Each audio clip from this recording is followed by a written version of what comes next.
Sementara itu, Hong Ye mendapatkan informasi tentang kejadian tadi malam dan saat ini Xiao Wu telah ditangkap oleh Nan Gongcui.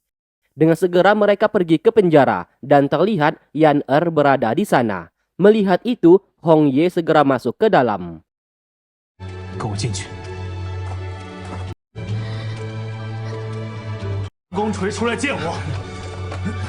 Hong Ye menyuruh Chu Ji untuk berkata jujur dan di sana Chu Ji berkata ia sudah dikendalikan oleh salah satu jenderal milik Nan Gongcui menggunakan mantra pengendali sehingga tanpa sadar ia membunuh salah satu warga. Jenderal di sana langsung ketakutan setengah mati dan meminta perlindungan. Nan Gongcui lepas tangan dan pura-pura tidak tahu akan kejadian tersebut. Alhasil, Hong Ye langsung membunuhnya di tempat.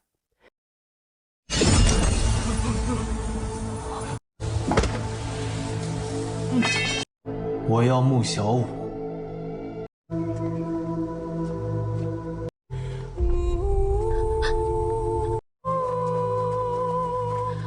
Singkatnya, Xiao Wu dibawa keluar, alangkah terkejutnya Yan Er saat melihat sang suami sudah berlumuran darah. Ia pun memohon kepada mereka untuk menyelamatkannya. Namun sayang setelah diperiksa, Hua Zu berkata mereka sudah terlambat. Nyawa Xiao Wu tidak akan bisa bertahan lama. Mendengarkan itu, Yan Er hanya bisa menangis. Hua Zu memberikan sebuah obat kepadanya yang dapat membangunkan Xiao Wu untuk sesaat, agar mereka berdua bisa mengucapkan salam perpisahan.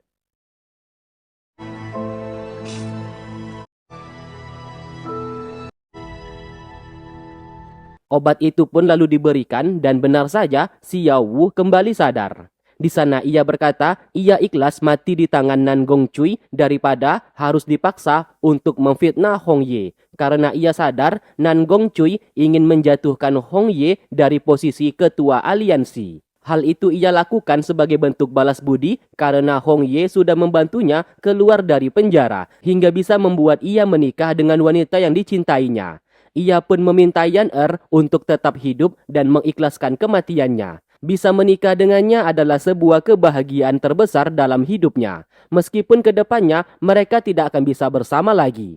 Ia juga menitip pesan kepada Chu Ji agar tidak menyalahkan dirinya sendiri atas apa yang telah terjadi saat ini. Chu Ji harus bisa hidup bebas dan menjadi siluman baik. Setelah berkata seperti itu, Xiao Wu menghembuskan nafas terakhir.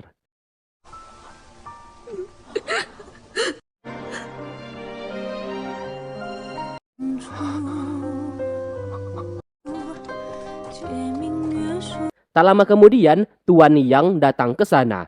Karena Xiao Wu telah mati, ia pun memaksa putrinya untuk pulang. Hal itu langsung ditolak oleh Yan Er. Tidak hanya itu, ia juga mengambil pedang milik ayahnya di sana dan memotong beberapa helai rambut. Sebagai bentuk sumpah, mulai sekarang ia memutuskan hubungan dengan keluarga Yang. Melihat itu, tentu saja sang ayah menjadi sangat marah dan segera pergi dari sana. 恩断义绝。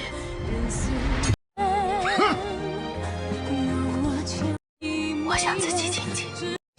谢谢你，二主。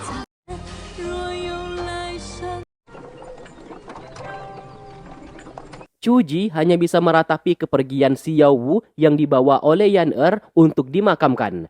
Karena penyelamatnya sudah tidak ada, ia pun memilih untuk mengakhiri hidupnya sendiri dengan menghancurkan inti silumannya. Karena hal itu, tiba-tiba ia berhasil membuat salju yang dimana ia ingin mengabulkan permintaan terakhir Xiao Wu yang ingin bisa melihat salju. 最后，小五哥下一场雪。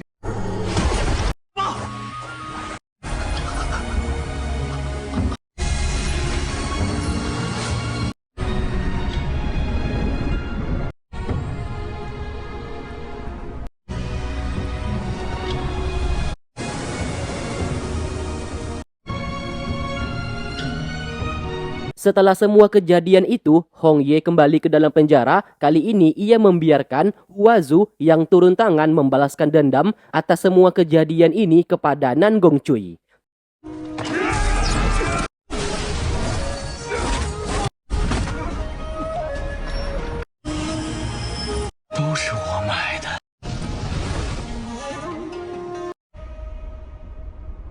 Di malam hari, Hong Ye memarahi Tuan Yang karena demi kepentingan sendiri dan keuntungan keluarganya, ia membantu penjahat dan memilih diam di saat seseorang tidak bersalah mati secara tidak adil. Andaikan Tuan Yang tidak membiarkan putranya, yaitu Ying, meracuni Xiao Wu bersama Yan mungkin saja saat ini Xiao Wu tidak akan mati. Tuan Yang berusaha meminta maaf dan mengakui semua kesalahannya. Hong Ye lantas memberikan satu kali kesempatan. Apabila masalah ini terulang kembali, maka Tuan Yang akan menerima akibatnya.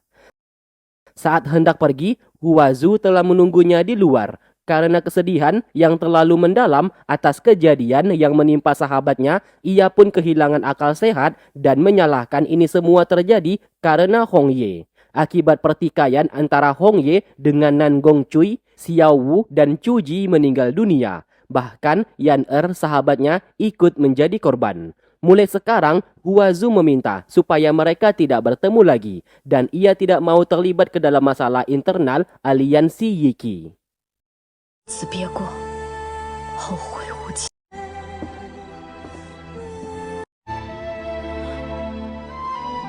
Singkat cerita, ia pun minum-minum sampai mabuk untuk menenangkan pikirannya. Saat ini ia merasa sudah melakukan tugasnya sebagai ketua aliansi dengan benar. Namun entah mengapa, Hua Zu justru menyalahkan dirinya atas kejadian saat ini. Ia pun bingung harus berbuat apa dan merasa bimbang karena takut kekuatan cinta akan menghilang dan kegelapan abadi akan datang menghancurkan dunia.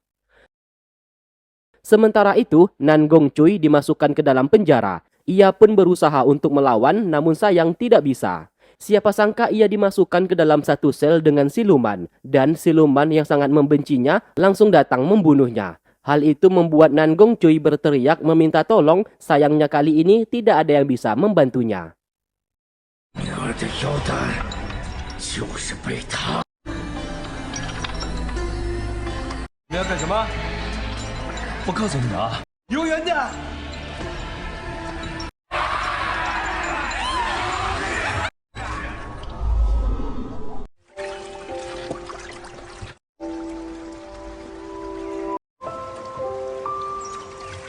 Singkatnya, mereka berdua pun bertemu kembali. Di sana Hua Zu mengajak pendekar bertopeng untuk menemaninya pergi ke suatu tempat.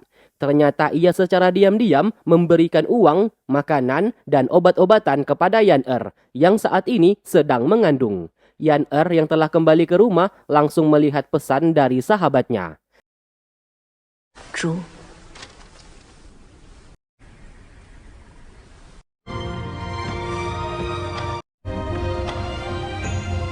Setelah itu mereka berdua pergi dari sana dan duduk mengobrol sambil minum arak. Hua Zu lantas menceritakan apa yang telah ia alami bersama sahabatnya.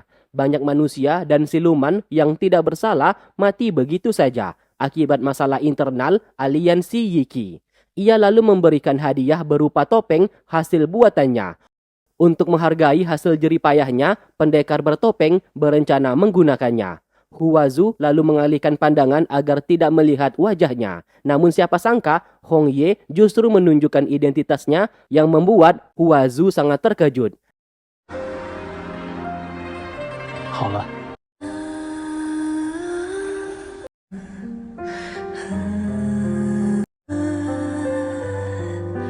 Ia tidak menyangka pria yang ia sukai ternyata pemimpin aliansi.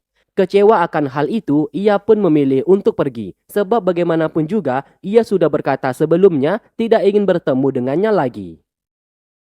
我们已说过后会无期，请留步， 坏处 就此作罢。 Sementara itu, Yi Tan sedang bertengkar dengan kakeknya. Karena bagaimanapun juga, Yan bibinya sampai menderita seperti itu ulah dari sang kakek yang tidak merestui pernikahan tersebut. Ia pun berencana pergi meninggalkan keluarga Yang. Mendengarkan itu, sang kakek berusaha untuk membujuknya. Bagaimanapun juga, Yi Tan adalah cucunya, penerus keluarga Yang, menggantikan ayah Yi Tan yang telah lama meninggal dunia. Yi Tan berkata di saat dulu ia dibuang oleh paman kedua ke dalam goa karena ia terlahir tidak memiliki kekuatan mata langit. Sang kakek di kala itu justru tidak melindunginya hingga berakhir Yi Tan hampir saja tewas terbunuh ditimpa reruntuhan goa tersebut. Untung saja Wang Zui datang tepat waktu dan menolongnya. Hingga pada akhirnya dalam posisi terdesak, Yi Tan berhasil membangkitkan mata langit.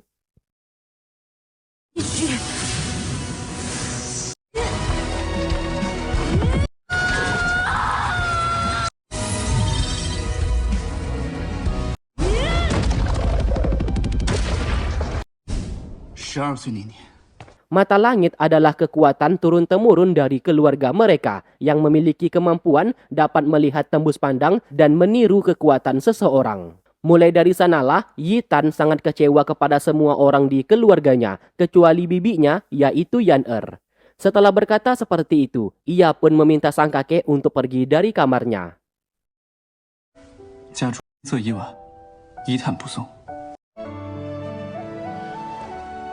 Sang kakek yang kembali merasa frustasi karena semua yang dilakukannya demi keluarganya itu selalu salah di mata orang lain. Alhasil kebencian di hatinya mulai muncul secara perlahan.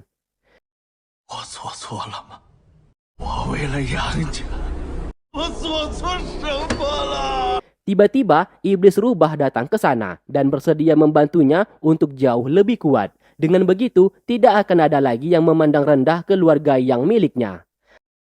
多国灭秦逐恨，永夜降临，但是我能感受到你们的恨被我选中。可是你莫有力量，至少要跟王权红叶一战。 Adegan lalu berpindah ke negara Yuyao. Hong Ye mendatangi raja negara tersebut yang bernama Luoan. Ternyata kedatangan Hong Ye ke sana untuk mengancam Raja Luoan supaya tidak menjual jimat pengendali siluman ke dalam wilayah aliansi Yiki. Awalnya Raja Luoan menepis tuduhan tersebut, namun sayang Hong Ye memiliki buktinya. Lantas ia memberikan peringatan keras apabila sang raja masih menjual jimat pengendali siluman di wilayah aliansi Yiki, maka ia tidak akan segan-segan menyerang negara Yuyao. Mendengarkan itu, Raja Luoan langsung terdiam.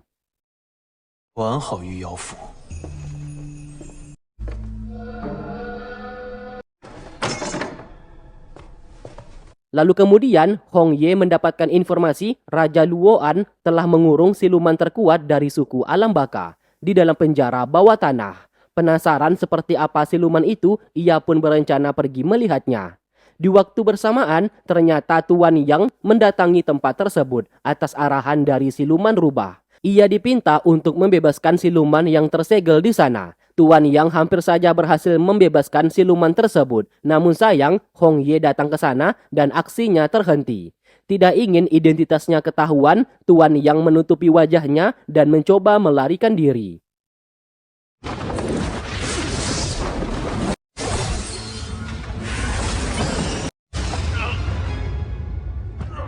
Siapa sangka di saat Hong Ye berhasil melumpuhkan Tuan Yang, tiba-tiba ia dilumpuhkan oleh siluman di sana yang berhasil bebas. Ia adalah siluman terkuat sekaligus pemimpin suku Alam Baka yang bernama Jiu.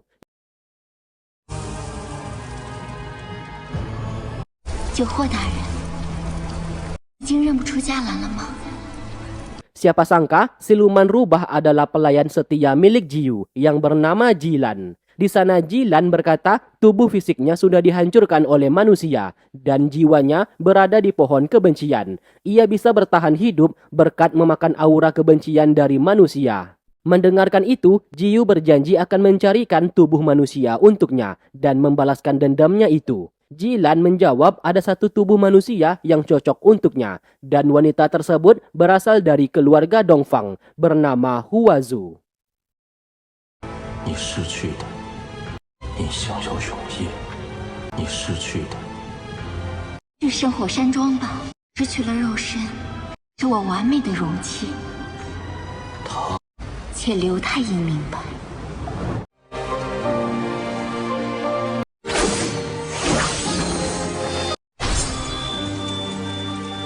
我是王权红叶。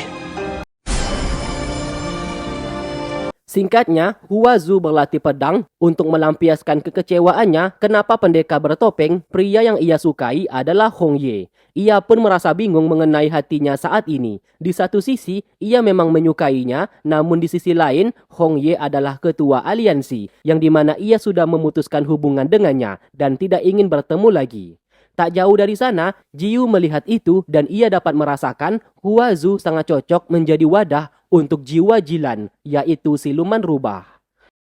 Sementara itu, Hong Ye mendapatkan informasi terdapat aura siluman yang begitu sangat kuat di sekitar kediaman milik Huazu dan dicurigai itu adalah siluman yang berhasil kabur dari segel di negara Yuyao.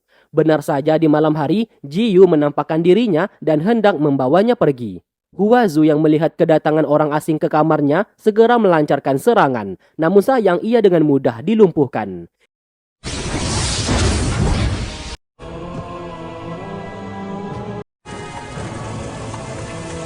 Jiyu lalu menggunakan mesin mekanisme yang dapat membawanya pergi ke masa depan. Sayangnya, Hong Ye telat satu langkah dan mendapati Huazu telah dibawa pergi. Adegan lalu melompat 20 tahun kemudian, Jiyu membawanya pergi ke suku Alam Baka. Lalu tak lama kemudian, ia memasukkan jiwa milik Jilan ke tubuhnya. Dengan begitu, Huazu bisa sepenuhnya menjadi siluman rubah.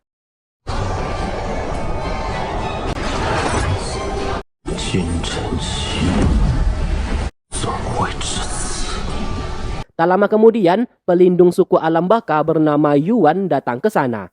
Alangkah terkejutnya ia melihat pemimpin suku mereka telah kembali. Ia pun segera memberikan hormat. Jiyu berkata kepulangannya kali ini untuk menyelesaikan suatu misi, yaitu membuat kota Biluo miliknya menjadi penguasa dunia.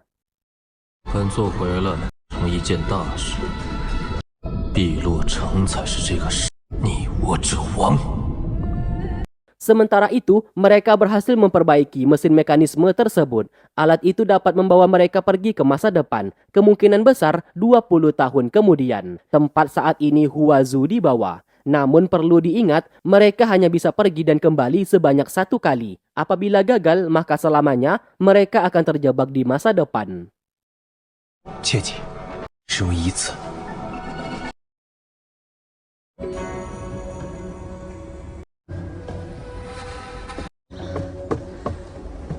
Kembali ke Huazu, ia pun telah sadar kembali dan sangat terkejut kenapa bisa berada di tempat asing seperti itu.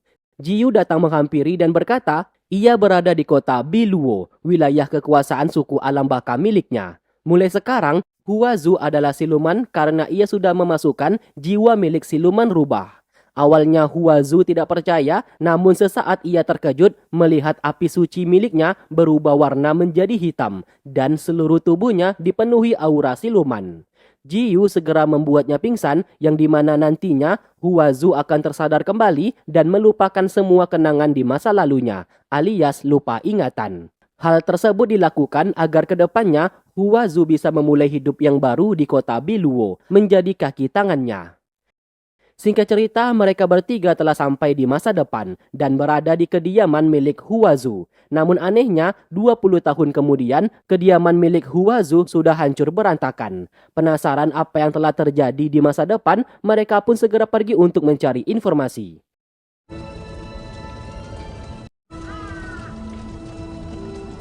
Ternyata gedung Ruyi milik King Mu yang menyimpan segala informasi di dunia ini juga telah hancur dan banyak sekali mayat berserakan di jalan, seperti sehabis terjadi peperangan besar.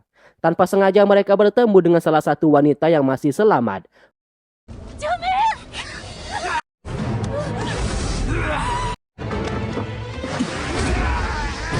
Hong Ye mencoba mengulik informasi. Dari sanalah ia mendapatkan kebenaran, siluman sudah menguasai kota, banyak warga menjadi korban, bahkan aliansi Yiki sudah musnah sejak 5 tahun yang lalu. Mereka pun merasa bingung, baru saja melompat 20 tahun kemudian, namun dunia berubah menjadi seperti ini. Wanita di sana pun berkata, satu-satunya tempat yang paling aman adalah kota Biluo, karena pemimpin kota tersebut mempersilahkan manusia dan siluman hidup berdampingan. Mendengarkan itu, Yi Tan berkata kota Biluo adalah ibu kota suku Alam Baka. Kemungkinan besar Huazu berada di sana. Hong Ye lantas meminta wanita di sana untuk menunjukkan jalan pergi ke kota Biluo.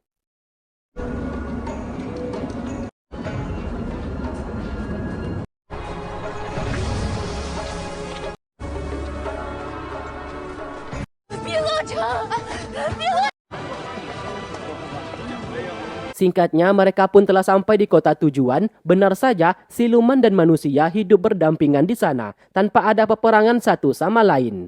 Wanita itu pun menjadi sangat senang, karena di sana ia bisa hidup dengan selamat. Mereka bertiga pun lalu berpencar mencari keberadaan Huazu. 小规矩，走了。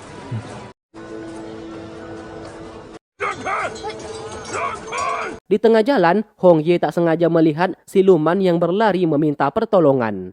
Secara kebetulan, tangan kanan pemimpin kota Biluo sedang melakukan patroli. Siluman itu pun segera meminta perlindungan karena ia sedang dikejar oleh seorang manusia yang menggunakan jimat pengendali untuk mengendalikan dirinya.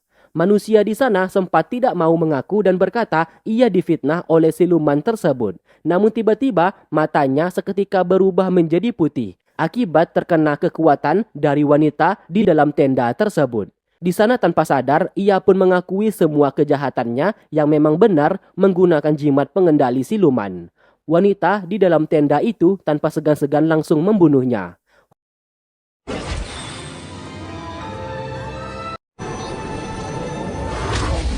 谢城主大人，感谢碧落城。 Hong Ye sangat terkejut. Tangan kanan pemimpin kota Biluo yang dimaksud adalah Huazu. Ia pun segera menghampirinya, namun sayang Huazu telah lupa ingatan. 你不认得我了？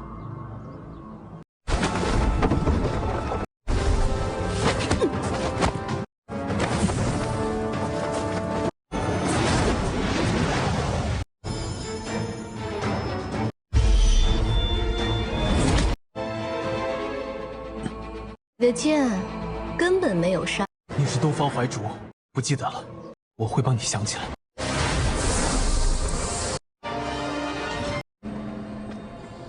Semenjak pertemuan dengan pria di jalan barusan, Huazu merasa aneh kenapa pria tersebut memanggilnya dengan sebutan Dongfang Huazu. Padahal namanya saat ini adalah Zhu. 东方怀竹和我有什么？ Sementara itu, Hong Ye menceritakan apa yang telah terjadi kepada mereka berdua. Ia curiga Huazu dibuat lupa ingatan oleh pemimpin kota Biluo. Namun mereka tenang saja, sebelumnya Hong Ye sudah menanamkan jimat penyadap ke tubuhnya sehingga ia akan bisa tahu apa yang telah terjadi kepada Huazu. Di sisi lain, Huazu menceritakan terdapat seorang pria yang mengenal dirinya dan memanggilnya dengan sebutan Dongfang Huazu. Mendengarkan itu, Ji Yu langsung menyadari Hong Ye telah datang ke masa depan. Sesaat ia sadar, pembicaraan mereka sedang disadap oleh Hong Ye. Mereka berdua pun lalu berakting dan merencanakan penangkapan Hong Ye. Ji Yu lantas menyuruhnya untuk pergi ke hutan lereng esok pagi. 是。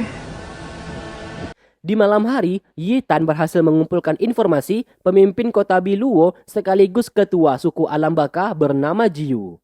Mendengarkan itu, sesuai dugaan Hong Ye, Jiyu adalah siluman yang menculik Huazu saat ini. Kemungkinan besar, hancurnya aliansi Yiki saat ini juga ulah dari Jiyu. Ia pun meminta Yi Tan untuk berhati-hati karena lawan yang mereka hadapi saat ini bisa dikatakan begitu sangat kuat.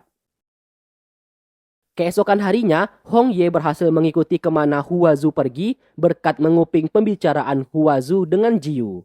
Pasukan milik Huazu langsung dihipnotis oleh Wang Zui dan menyerangnya. Di saat itulah Hong Ye mencuri kesempatan untuk melumpuhkan Huazu. 你们主人。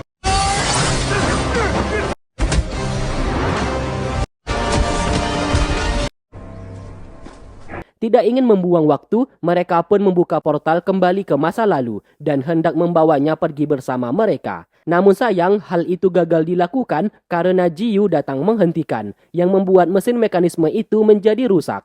Kini kesempatan Hong Ye membawa Huazu telah gagal, dan selamanya mereka akan terjebak di masa depan. Pertarungan pun sempat terjadi. Hong Ye meminta Yi Tan bersama Wang Zui pergi lebih dulu. Tiba-tiba, Huazu mengejar mereka. Melihat itu, Hong Ye segera menarik tangannya dan pergi dari sana. 一探，带小妹走，走。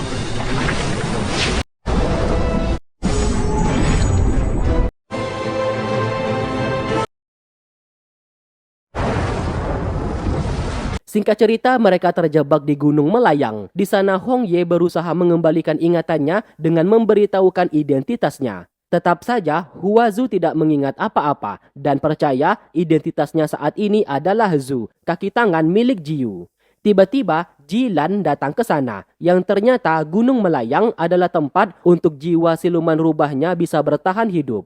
Jilan sudah tahu sebagian jiwanya berada di tubuh Hua Zu akibat dimasukkan oleh Jiyu. Maka dari itu, ia berpura-pura bersedia membawa mereka keluar dari sana, namun dengan satu syarat, yaitu melakukan pertarungan hidup dan mati.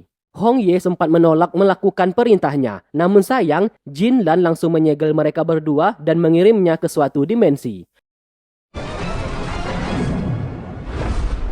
这是什么地方？ 7月初， Ternyata tempat itu adalah lokasi di mana mereka berdua melakukan perjanjian untuk bertemu kembali. Terdapat sebuah kenangan yang tidak bisa dilupakan olehnya. Hua Zu yang tidak mengingat apa-apa tanpa basa-basi langsung menyerangnya agar ia bisa secepatnya keluar dari sana.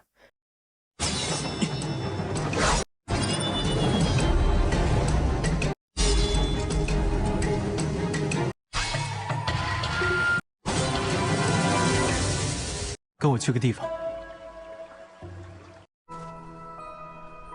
我们曾在这儿有夕阳。 Setelah pertarungan itu, Hua Zu menyadari mustahil ia bisa mengalahkan Hong Ye. Maka dari itu ia berakting seolah-olah mendapatkan kembali ingatannya. Memanfaatkan kelengahannya, Hua Zu langsung menikam Hong Ye tepat di jantungnya. 这里是你的葬身之。 你记住，你是东方怀主，你不能相信救火。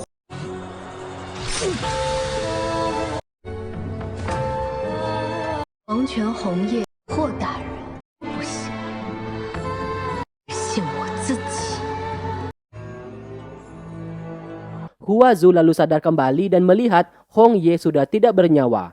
Sesaat ia bertanya kepada Jilan kenapa ia begitu setia kepada Jiyu. Jilan menceritakan masa lalunya, suku siluman rubah di saat dulu tinggal di Gunung Tu. Siluman rubah terlahir dari pohon kebencian. Namun di kala itu ia berbeda karena terlahir memiliki aura kegelapan.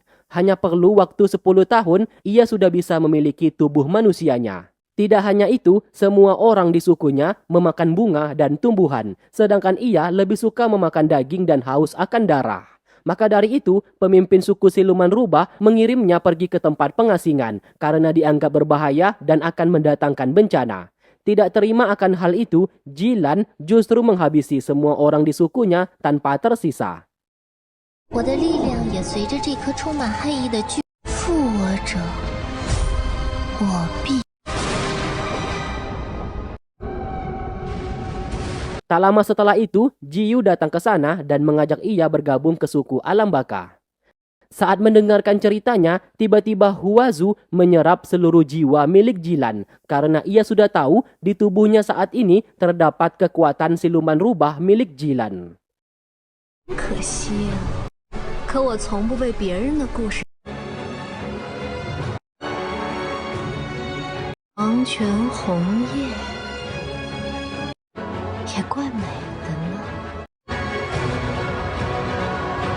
Sementara itu, Jiyu mendapatkan informasi serpihan cahaya fajar emas masih kurang 1 keping, yang dimana setiap kepingnya mewakilkan satu siluman yang akan dikorbankan. Yuan berkata salah satu siluman berhasil kabur tepat sebelum ditumbalkan. Jiyu menjadi sangat marah dan meminta Yuan untuk segera menangkapnya. Apabila gagal, maka Yuan akan digantikan sebagai tumbalnya. Siluman yang berhasil kabur itu bernama Ming Luan dari suku Lintah. Tak lama kemudian datang seorang pria ke sana yang bertanya jalan. Ming Lan yang ketakutan langsung kabur karena mengira pasukan suku Alam Baka mengejarnya. Pria itu bernama Mumi dan ia adalah anak dari Xiao Wu bersama Yan Er yang telah tumbuh dewasa. 姑娘，我并没有恶意，我只是想要向你问个路。这样理智一族，公子要去哪里？告知我如何去往京城。 Sementara itu, Huazu mulai curiga mengenai identitasnya saat ini. Mungkin saja perkataan Hong Ye adalah benar kalau ia adalah Dongfang Huazu. Apabila memang benar, itu tandanya Jiyu adalah orang yang telah memasukkan jiwa siluman rubah ke tubuhnya, yang artinya ia bukanlah seorang siluman. Tak lama kemudian, Jiyu datang ke sana dan ia pun langsung bertanya siapa identitasnya sebelum ia hilang ingatan dan apa hubungan ia dengan Hong Ye. Jiyu tidak mau menjawab pertanyaannya itu dan berkata manusia memiliki sifat tamak yang sangat ingin mengendalikan siluman dan menguasai dunia. Sebagai contoh, di saat dulu raja dari negara Yuyao berusaha ingin mengendalikan Jilan. Jiyu lantas mendatangi kota Yuyao untuk memberikan mereka pelajaran. Namun sayang ia dijebak hingga berakhir disegel. 儿和嘉兰到底发生了什么？ 这段回忆，我永远都不想复述的。总之，本座现在所做的，救嘉兰回来。 Sementara itu, Mumi yang sedang istirahat tanpa sengaja memimpikan seseorang menyongkel mata langitnya sendiri. Inilah alasan kenapa ia hendak pergi ke kota Biluo karena ia hendak mencari pria tersebut. Seperti yang diketahui, Mumi yang masih memiliki keturunan dari keluarga Yang juga memiliki bakat mata langit. Setiap mimpi yang ia lihat merupakan kejadian yang akan terjadi di masa depan. Di sisi lain, ternyata Huazu membawa Hong Ye ke suatu tempat. Bahkan saat ini, Hong Ye belumlah mati. Alasan kenapa ia menyelamatkannya karena Huazu ingin mengetahui identitasnya sendiri dan hendak membuktikan siapakah yang berbohong, apakah Hong Ye atau Jiyu. Sementara itu, Mumi singgah di sebuah kedai dan bertemu dengan kepala desa dari desa Bayu. Kepala desa Bayu sempat bertanya dari mana dan hendak kemana ia akan pergi. Mumi menjawab ia hendak pergi ke kota Biluo untuk mencari seseorang. Baru saja ia tak sengaja bertemu dengan seorang wanita siluman lintah yang memberikan petunjuk arah sehingga ia bisa sampai ke desa tersebut. Mendengarkan itu, kepala desa Bayu tiba-tiba menjadi marah dan bertanya keberadaan siluman lintah tersebut. 你遇到了那个水之妖，他在哪里？村长，我记不清了。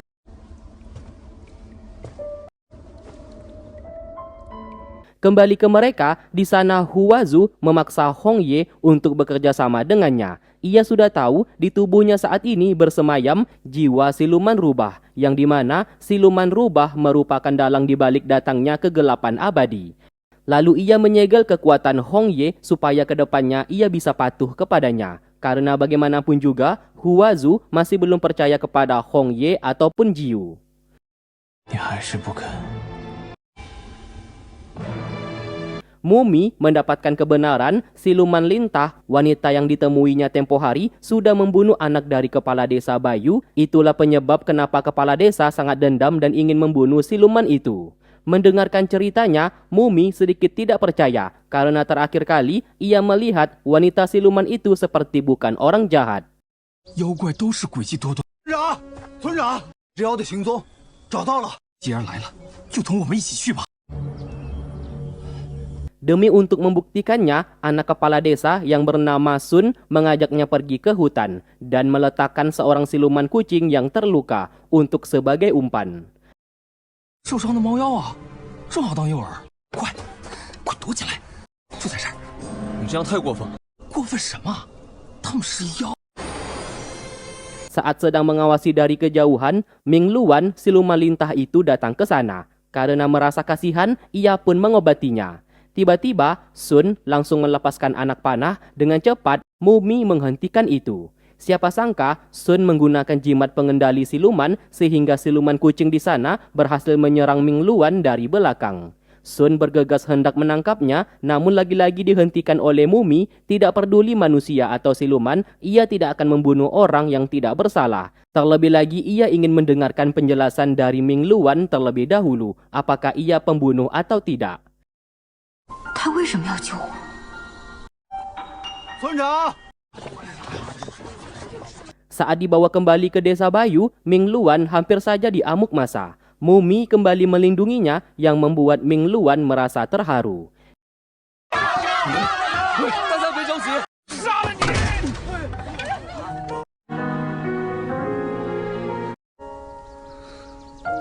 Di sana Mumi meminta waktu dan ia akan menyelidiki Ming Luan terlebih dahulu. Apa alasan ia membunuh anak kepala desa? Di malam hari ia pun melepaskan ikatan tali tersebut. Siapa sangka Ming Luan memiliki alter ego di tubuhnya alias kepribadian ganda. Matanya yang berwarna biru memiliki sifat baik dan paling dominan, sedangkan matanya yang berwarna merah menunjukkan sisi jahat dan kejam.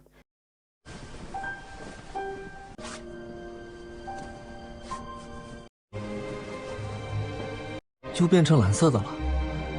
这白玉村真的不是什么好地。 Sun datang ke sana dan memberikan makanan kepada mereka. Mumi hendak memberikannya kepada Ming Luan, namun Ming Luan menolak karena ia sudah sadar di dalam makanan itu terdapat sebuah racun. Namun sayang, Mumi yang tidak tahu akan hal itu langsung memakannya. Alhasil, tenaga dalamnya tiba-tiba menghilang dan tubuhnya menjadi lemah. Merasa kasihan, Ming Luan hendak membawanya pergi dari sana sebab sejak awal ia sudah tahu kepala desa beserta anak-anaknya begitu sangat jahat. Tak lama kemudian, siluman kucing yang dikendalikan oleh Sun hendak melumpuhkan mereka berdua. Melihat itu, warna mata Ming Luan berubah menjadi merah dan kepribadiannya yang lain mengambil alih tubuhnya. Ia pun hendak membunuh siluman kucing tersebut namun dihentikan oleh Mumi dan mengajaknya untuk pergi.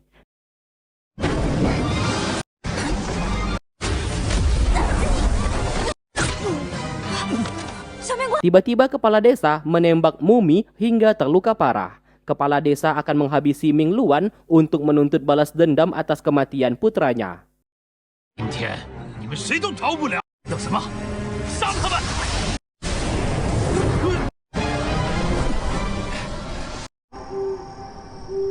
Sementara itu, Hong Ye dibawa masuk ke dalam kamar Huazu dan di sana Huazu berniat mengobati luka di tubuhnya. Siapa sangka Huazu secara diam-diam sudah menyalakan dupa perangsang, sehingga Hong Ye tanpa sadar terhanyut ke dalam suasana.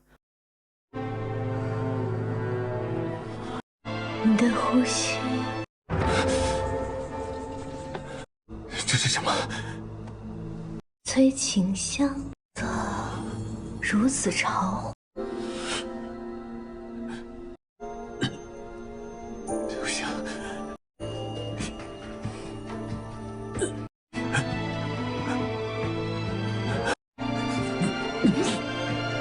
Huazu tahu Hong Ye sangat mencintainya dan ia ingin memanfaatkan itu agar mereka bisa berhubungan badan. Dengan begitu, Huazu bisa sepenuhnya mengendalikan Hong Ye. Siapa sangka Hong Ye mampu bertahan, bahkan ia berhasil melepaskan diri dari pengaruh dupa perangsang tersebut agar tidak jatuh ke dalam jebakannya.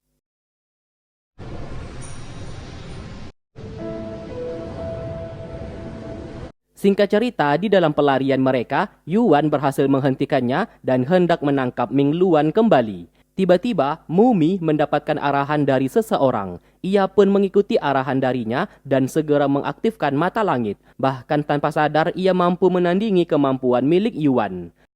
是不是能看见对手妖气流动吗？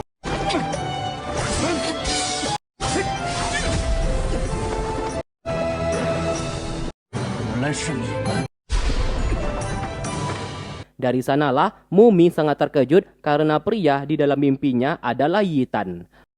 Mereka pun berkenalan dan kebenaran mulai terungkap kalau Mumi adalah anak dari Xiao Wu bersama Yan Er.